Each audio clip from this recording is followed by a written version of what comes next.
Sir आप निर्दलीय आज नामांकन किया है, क्या रहा कि मतलब अपनी निर्दलीय नामांकन किए? देखिए, बड़हरा में आजादी की 76 बरस बीत गया जी। बाढ़, कटाव की दुर्दशा बड़हरा के लोग झेल रहे हैं। मैंने कितनी बार इस बात को उठाई, लेकिन ना बाढ़ पर ध्यान दिया गया कि बाढ़ की रोकथाम कैसे हो, और नहीं कटाव पर ध्यान दिया गया।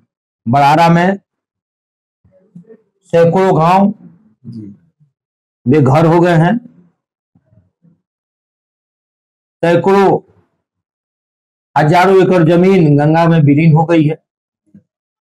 इसके बाद इतनी भ्रष्टाचार हो गई है जी, इतनी भ्रष्टाचार हो गई है कि सरकार में हम लोग थे तो शर्म लगता था। और बड़हरा के वर्तमान विधायक राघवेंद्र प्रताप सिंह, बड़े भाई राघवेंद्र प्रताप सिंह जी, एकदम लूट की छूट दिए हुए। उनको केवल अपनी पेट भरनी चाहिए, उनको केवल कमीशन चाहिए। इसलिए पार्टी और गठबंधन ऐसे लोगों को टिकट दिया कि हम लोग को लगा कि नहीं, जनता से इससे न्याय नहीं होगा। एनडीए पार्टी बोल रहे थे कि हम सर्वे कराकर टिकट देंगे, क्या इस पर वो एनडीए पार्टी? देखिए, सर्वे, आप भी पत्रकार हैं जी, आपका भी सर्वे होगा जी। सच्चाई से कोई मुंह नहीं मोड़ सकता है। नहीं, सर्वे में तो उनको 5600 सर्वे हुआ था, जिसमें मात्र 2 लोग उनका नाम लिए थे। एक कैसा सर्वे? कौन सा सर्वे? कहीं ना कहीं पार्टी मतलब अनजान बन के टिकट दे दी है। अब देखिए, पार्टी और गठबंधन जी, तो समझ में नहीं आ रहा है बड़हरा में क्या हो रहा है। हम 2024 में बाढ़ का पैसा सरकार द्वारा घोषित हुआ, आपदा विभाग के द्वारा। हम इनसे क्वेश्चन किए थे बड़हरा के विकास पर, बड़हरा के भ्रष्टाचार पर, बड़हरा के लूट पर। जनता के इतना लूट क्यों हो रही है? इन्होंने हम ही पे मुकदमा दर्ज कर दिया था। आप पे मुकदमा किया है? हाँ। तो क्या? मानहानि। अच्छा, सामंतवादी है ना। अच्छा, हमारे जैसे लोगों से जूता उठवाते हैं। बहुत बड़ी बात बोल रहे हैं। बड़ी बात नहीं, सच्चाई है। सच्चाई? हमारे क्षेत्र के सम्मानित अच्छा लोग हाँ, को मारते हैं। ऐसा क्यों करते हैं? और पता वही बता पाएंगे। और आज कह रहे हैं कि अतनी भीड़ थी। अरे भीड़ होने से वोट मिल जाएगा आपको। वो तो बोल रहे हैं कि हमारे अब तो मेरा लास्ट चुनाव है, हमको विधायक बनने के लिए 72 साल उम्र हो गया है। पिछले बात इन्हीं लोगों ने संभाला है। इसी चाह रहे हमको लास्ट है, बड़हरा को लुटवा दें, बुलवा दें। 40 साल तो वही थे ना। 40 वर्षों से वो थे, चाहे उनके पिताजी थे। सबसे मैक्सिमम दिन तो वही लोग रहा है बड़हरा में। बड़हरा में चलिए, ग्रामीण सड़कों की क्या हाल है? ग्रामीण सड़कों की हाल क्या है? कहीं पर आप जा सकते, देख सकते हैं। तो बड़हरा में लूट, भय, भ्रष्टाचार के खिलाफ हम सोचे कि हमको खड़ा होना पड़ेगा। इसलिए मैं निर्णय लेकर के खड़ा हूं। और बड़हरा की देवतुल्य जनता ये बताएगी, बड़हरा की देवतुल्य जनता ये बताएगी कि कौन कितने पानी में। अब चुनावी प्रचार करने जाएंगे, अब क्षेत्र में जाएंगे, आपका मुख्य उद्देश्य क्या रहेगा? बड़हरा का विकास, बड़हरा का विकास। अभी काफी कुछ ही दिन पहले बड़हरा में काफी लोग बाढ़ से त्रैमाम कर रहे थे, बाढ़ से लोग एकदम परेशान थे। क्या उस पर भी आप विचार करेंगे अगर इस क्षेत्र से आपको चुनकर? देखिए, हम तो पहले बोले कि बाढ़ का सबसे बड़ी संकट बाढ़ है। बाढ़ जब आती है, हम लोग बाढ़ 50 वर्षों से देख रहे हैं। बाढ़ जब हमारे इलाके में आती है तो इंसान, जानवर, सारे लोग परेशान हो जाते हैं। कितने आगम आवागमन बाधित हो जाते हैं।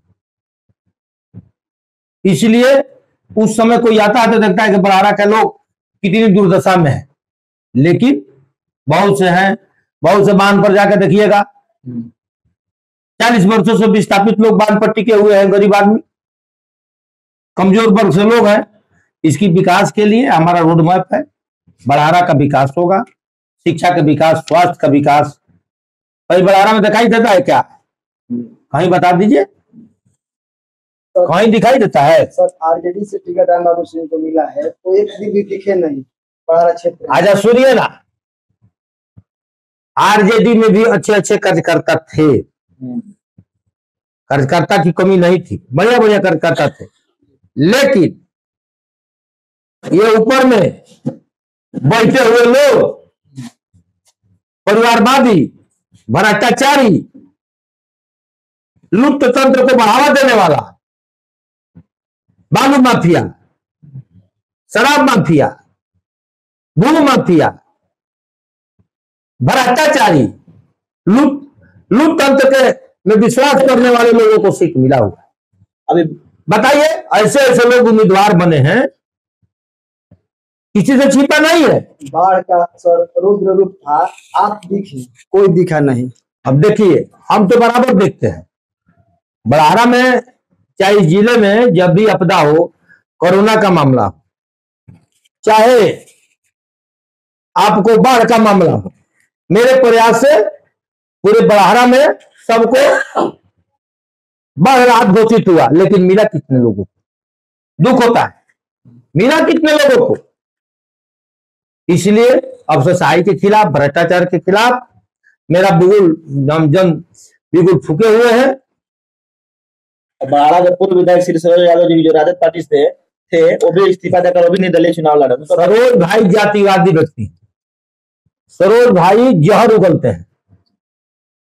जनप्रतिनिधि सबका होता है, ये जानते हैं ना, भारत के संविधान में जाति का नाम लेना एक अपराध है। जाति का नाम लेना बहुत बड़ा अपराध है,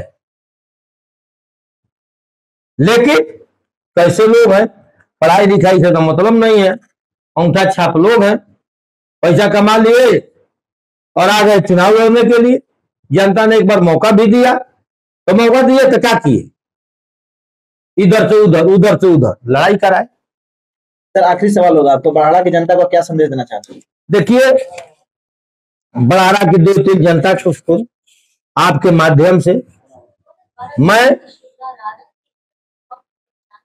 नामांकन आज किया हूं, बड़ारा की जनता से आशीर्वाद मांग रहा हूं। एक बार इस गरीब के बेटा को, जमीन पर रहने वाले को, जन सेवक को आशीर्वाद दीजिए, आशीर्वाद दीजिए कि बड़ारा में अमन चैन हो, बड़ारा में जाति रहित लोग हो और विकास हो। हमारा एक सोच है कि बड़ारा विकसित बड़ारा हो और जाति विहीन बड़ारा हो। ये नहीं कि एक कुछ बोलते हैं और एक कुछ बोलते हैं। तो मैं जिस दिन विधायक बन गया, विधायक निधि की जांच होगी, बड़े भाई राजेंद्र प्रताप की समय का लूट का जांच किया जाएगा। अब विधायक बनेंगे तो पूरा जो भी पूरा जांच कराएंगे, पूरी जांच होगी।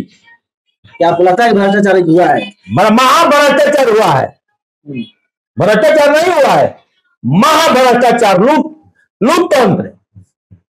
ऐसे ऐसे विधायक को इनको ऐसे में रहते हैं, केवल ऐसे में रहते हैं।